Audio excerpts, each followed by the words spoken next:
remember when we all finally came up to headquarters? Nostalgia. That was like 30 seconds ago, nostalgia. Yeah. Obviously, this film covers one of the most tumultuous times in our lives, puberty. Sure. Was there a specific moment when you were doing this film that it really reminded you of sort of the feelings that you had when you were in your teenage years?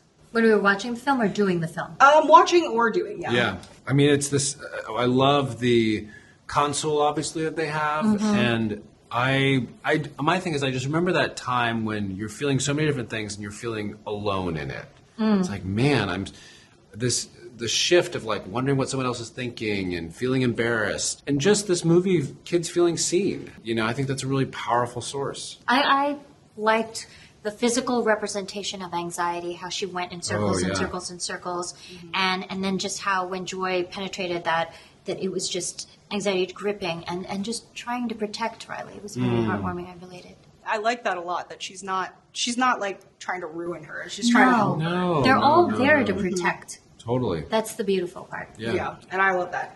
You know, one of my favorite parts of this film and the previous film is like the universe of Riley's mind and how everything is sort of laid out. Was there something for you, I mean, just breaking down how she processes emotions, how she processes thoughts, was there something for you that after doing this film, you kind of looked at your own emotions differently, or you kind of approached your own emotions differently? Yeah, the belief system and the sense of self, those were new for me. The fact that the sense of self can and should be all experiences, not the cherry-picked good ones. And that the belief system is kind of like a guiding light, and it helped me align more with my integrity, or start thinking about integrity. I copy that.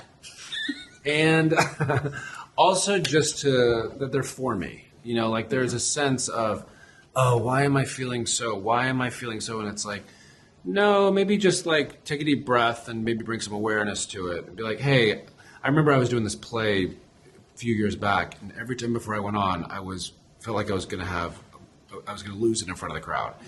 And I remember this therapist telling me like, hey, turn to the fear and just be like, hey, thanks for being here. I know you're trying to help. Yeah. I'm going to go do the show and I'll be right back. Yeah. And it took the power out of that a little bit. Yeah. I think that's a great way of thinking of it, sort of like letting it go. And yeah, sure. I will be back for you. I'll be back. Yeah, and I appreciate you being here. Yeah. You know, I think it's interesting to see sort of these characters at the console, right? Do you think there's for you a certain emotion that rules you, or maybe the emotion that's most commonly at the console for you in your mind? I'm going to say the one I want to be at the console, and that's joy. And I will stop speaking now.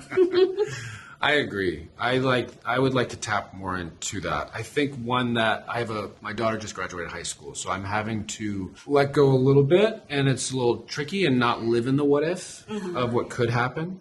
And so I'm having to keep not the anxiety at bay, but just like, I hear you. Let's tap into joy a little more, you know. Also, congratulations too. Thank you. Thank you. I'm interested in seeing, every time we cut into like the mom's head or the dad's head, it's very funny to see sort of their perspective. I'm interested in hearing, is there one of your former characters or another former role that you'd like to get into the head of and kind of see what's going on underneath the hood? Well, it's tricky because I live in them already. So you mean like who would be more interested to hang out with, maybe? Or? I guess just to see like what's going on in there. You know? There was. I mean, I think of Arrested Development or Veep. There was so much anxiety, so like that was always at the table. Yeah. But I think just since we're doing here at Pixar, like Forky his mind was so blank to the world, and he just was so open to the world, and so like. That curiosity I'd like to tap into a little more rather than the fear. Okay, well, I'm on a show now, and the character I play is very confident, capable, and measured, and I like that. I aspire to that.